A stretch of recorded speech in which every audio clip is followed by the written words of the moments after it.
The story opens at 177 of Bleecker Street, the Sanctum Sanctorum.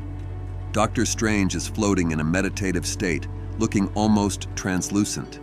He is speaking to Wong, lamenting that even as the Sorcerer Supreme, there are secrets of the heavens he still doesn't know. The atmosphere is heavy. Strange mentions how grim the days have been since the Avengers were mysteriously whisked away. He admits he misses tea, adding a small human moment before the horror begins. Suddenly, a massive crash breaks the silence. Someone or something smashes through the sanctum's window. Strange is shocked, Wong noting that no intruder should be able to breach his defenses. Strange floats down to inspect the damage. In the rubble, he sees a silver figure lying still. It is the Silver Surfer. He is battered and terrified. Strange and Wong rush to help him. The Surfer isn't a zombie, but he is deeply traumatized. He grabs Strange, desperate to deliver a warning. He screams, "God is coming!" and tells Strange that this is the end of the universe. The stakes are set immediately. This isn't just a virus, it is an apocalypse. We flash back to Battleworld, the setting of the original Secret Wars. The X-Men and Avengers stand in their classic costumes, but something is clearly wrong. Jean Grey, as Phoenix, is floating above them, surrounded by fire, but she looks wrong. Her skin is pale. Her eyes are dead. Dr. Otto, Captain America, Spiderman, Iron Man, and Jessica Jones are on the ground. Dr. Otto yells that his equipment is going haywire. Suddenly, Jean screams and dives. The heroes realize too late that she isn't there to save them. The slaughter begins. Iron Man tries to blast her, but Jean ignores it. She flies straight into him. A horrific sound effect fills the scene as she tries to crush Tony Stark inside his own armor. It is brutal. Spider-Man and Jessica beg her to stop, but Captain America shouts for them to fall back, realizing Jean is gone and only a monster remains. They have no idea what she is capable of now. Jean is still gripping Iron Man. Iron Man says, "I'm sorry, Jean, we failed you," before she rips into him. Fire and blood spill everywhere. She literally eats Iron Man's head while Captain America screams, "No!" in the background. Jean notes that beneath the hunger, Iron Man is still tender, which makes the moment even more disturbing. Captain America makes his last stand. He throws his shield. Zombie Jean catches it with telekinesis. She mocks him, saying she is done with him. She hurls the shield back with impossible force. It slices Captain America in half at the waist. The top half of his body falls, and Jean immediately continues eating the remains of Iron Man. Spider-Man and Jessica Jones watch in pure horror. Steve orders them to retreat and run. Spider-Man and Jessica Jones swing and fly for their lives as the city burns around them. Spidey is in shock, realizing the most powerful telepath in the universe is now an unstoppable zombie. Jessica is spiraling, saying she is going to lose her mind. They stop briefly to catch their breath. They know they can't grieve for Steve or Tony yet. They have to survive. Jessica breaks down, saying she has no one waiting for her back home anymore. Spider-Man comforts her, realizing they are the only family they have left in this nightmare. This is the moment the infection goes cosmic. Zombie Phoenix flies upward, straight toward the source of the bright light in the sky, the Beyonder. The Beyonder is a godlike entity who created Battleworld. The other superheroes witnessing this believe the Beyonder is a god. Then the terrifying thought hits them. What does that make her?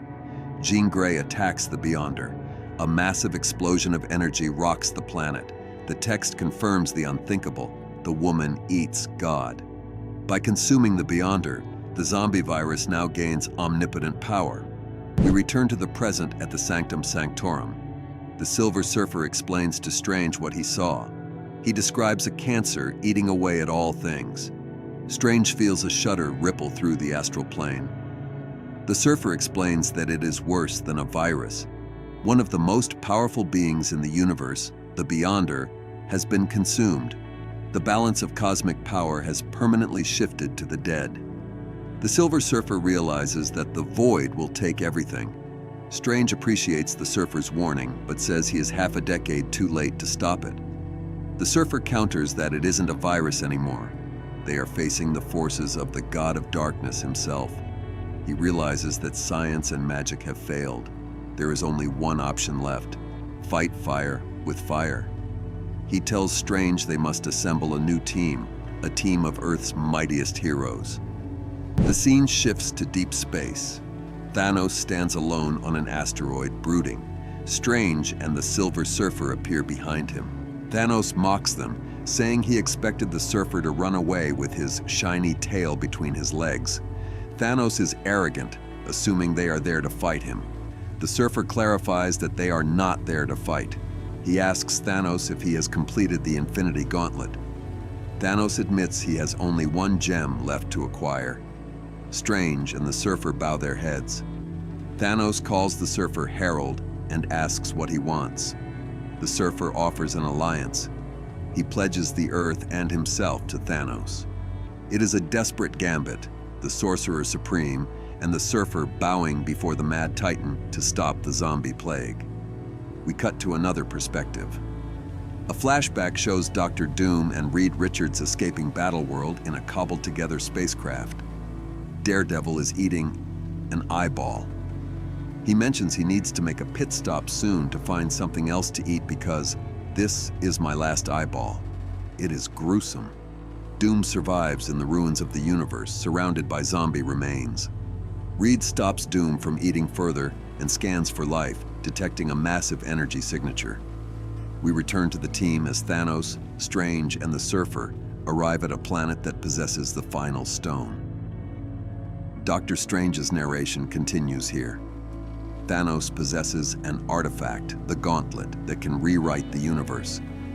The Gauntlet is in the hands of a man who worships death itself. The Silver Surfer believes he has convinced Thanos they are on the same side, until a massive explosion shatters their alliance.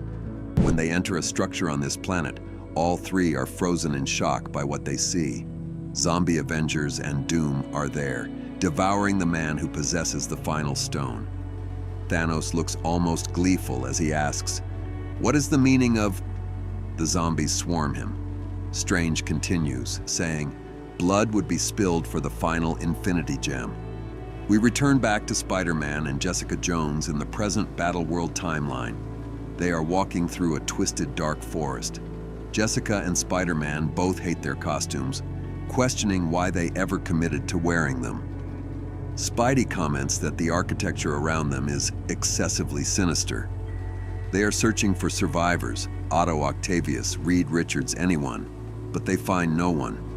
Spidey's spider sense is going completely wild. It doesn't like this at all. Spidey starts to lose it. He hallucinates fire around his head. He tells himself, "You're losing it, Pete. Everything about this screams bad idea." He questions why he is still walking forward. Jessica calls out to him, but suddenly she hears a terrifying sound. Glowing yellow eyes open in the darkness. Jessica rushes inside to help Spidey. She asks if he is hurt. She freezes in shock when she sees him. He has turned into a black Spider-Man now. "This is something else." Spidey describes the pain, like something grabbed him with unbelievable force. He says the cold is intense, but it sort of feels good. Suddenly, Peter starts hearing sounds extremely loudly, so loud that it puts him in pain. Jessica is confused and has no idea what Peter is talking about. Peter explains the voices he is hearing. A massive hive of zombies is standing together. They are not mindless. They are connected. They speak as one. A hive, the zombies, they're all connected somehow. We see a close-up of a zombie eye with a spiral pattern, showing the hive mind. They are not just connected to each other, but to the void itself. The next issue opens with a sudden tonal shift. Deadpool is lying around zombies who are trying to infect him. He addresses the reader directly. He is surrounded by a horde of undead heroes, but still takes time to complain. He is annoyed that we missed 2 whole issues of his antics because the story focused on Spider-Man in space. He comments on the rapid jump in the timeline, questioning how the story went from the 90s to a Civil War homage so fast.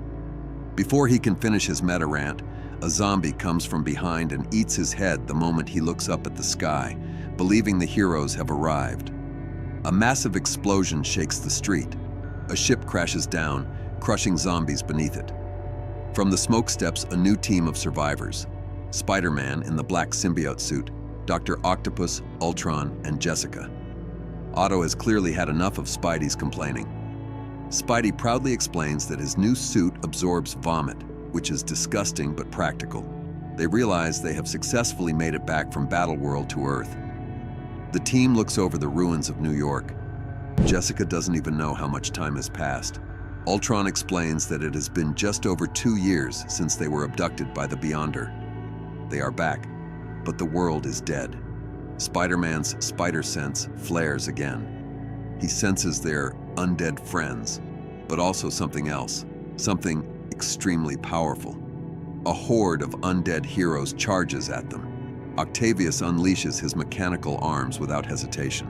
He tears through the zombies, openly admitting that his empathy is fading. To him, these are no longer friends, they are monsters. The fight turns brutal. Spidey moves like a blur, balancing violence while still trying to save the zombies. He argues with Otto and Ultron about using lethal force. He insists they are still civilians. Otto fires back that they died a long time ago. It perfectly reflects their usual dynamic, the villain ready to end it, the hero still trying to save everyone. Suddenly, a massive energy blast wipes out a large section of the zombie horde. As the smoke clears, another group of survivors is revealed. It is Doctor Strange, Black Panther, and Wolverine. They introduce themselves as the new Avengers. The reunion does not last long. A new threat appears on the opposite side. Zombie Hawkeye and Zombie Iron Man drop in. Hawkeye drags the dead body of someone into a building, ready to eat. Iron Man casually asks if he saw any signs of the remaining undead superheroes. We cut to a secure location where the zombie Illuminati are gathering. Zombie Iron Man stands holding a gauntlet in his hands. Reed works silently at a computer in the background. They know the living heroes have returned. Zombie Iron Man says their leader is always one step ahead. They are masking the energy signature of the final Infinity Gem. They believe God is coming, and they will serve his will to return the world to the void. It confirms the truth. These zombies are not just hungry.